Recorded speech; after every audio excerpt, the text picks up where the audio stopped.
మరి జగన్మోహన్ రెడ్డి గారు హత్య రాజకీయాలు చేశారు, గొడ్డలి రాజకీయాలు చేశారు,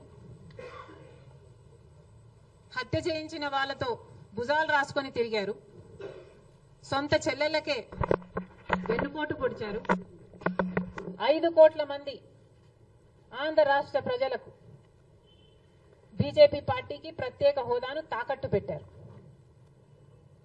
ఈరోజు జగన్మోహన్ రెడ్డి గారు ఢిల్లీలో ధర్నా చేస్తారా? ప్రత్యేక హోదా కోసం ఎందుకు చేయలేదండి ధర్నాలు?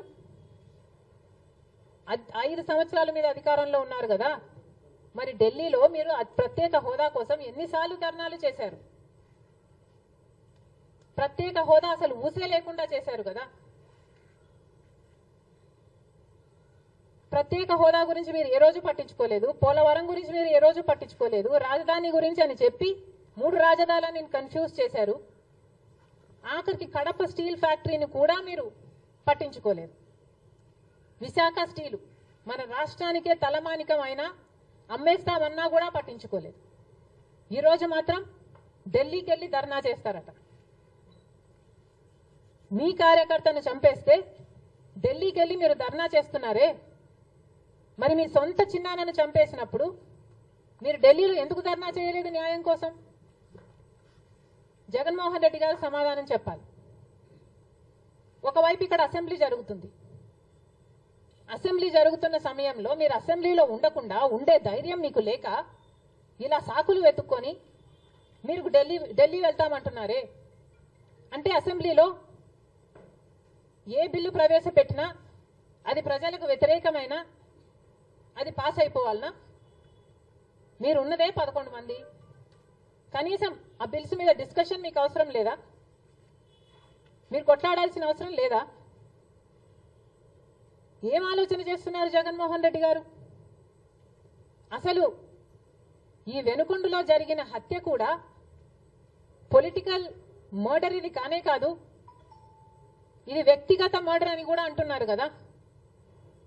మేము ఏదో సాక్షి మీడియానో లేకపోతే టీడీపీ మీడియానో పట్టుకొని మాట్లాడడం లేదు. మా ఎంక్వైరీలు మేము చేసుకొని న్యూట్రల్ మీడియాతో లోకల్గా మేము మాట్లాడిన తర్వాత మేము వచ్చిన కన్క్లూషన్ ఏమిటి అంటే ఇది వ్యక్తిగత మర్డర్. మొన్నటి వరకు కూడా హత్య చేసిన వాళ్ళు, హత్య గురైన వాళ్ళు ఇద్దరూ వైసీపీతోనే ఉన్నారు. మరి అలాంటప్పుడు ఇది పొలిటికల్ మర్డర్ ఎలా అవుతుంది? ఈ పొలిటికల్ మర్డర్ అని మీరు చెప్పి మీరు ఢిల్లీకి వెళ్ళి ధర్నా చేస్తున్నారా? దేనికి? మీ ఉనికి కాపాడుకోవడం కోసం, మీ పార్టీ కోసం అని చెప్తున్నారు. ప్రజలు ఏం ఆలోచిస్తారు? ఈరోజు వరదలు వస్తున్నాయి మన రాష్ట్రంలో, వారిని వెళ్ళి పరామర్శించాలని మీకు అనిపించలేదు. కానీ వ్యక్తిగత మర్డర్లో మీ పార్టీకి సంబంధించిన 2 కొట్టుకొని చచ్చిపోతే ఈరోజు మీరు ఢిల్లీకి వెళ్ళి ధర్నా చేస్తారా? ప్రజల కోసం మీరు ఎందుకు నిలబడలేదు? మీ పార్టీ వాళ్ళు ఓటేస్తే మీరు గెలిచారా? మీ పార్టీ వాళ్ళ కోసమే మీరు ముఖ్యమంత్రి అయ్యారా? 5 సంవత్సరాలుగా మీరు ప్రజల కోసం పనిచేయలేదు, కానీ ఈరోజు ఢిల్లీకి వెళ్ళి ధర్నా చేస్తారట. సిగ్గుండాలి కదా.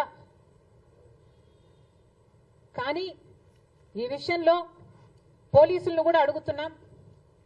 నడి రోడ్డు మీద ఇలా హత్యలు చేసుకుంటుంటే పోలీసులు ఏం చేస్తున్నారు?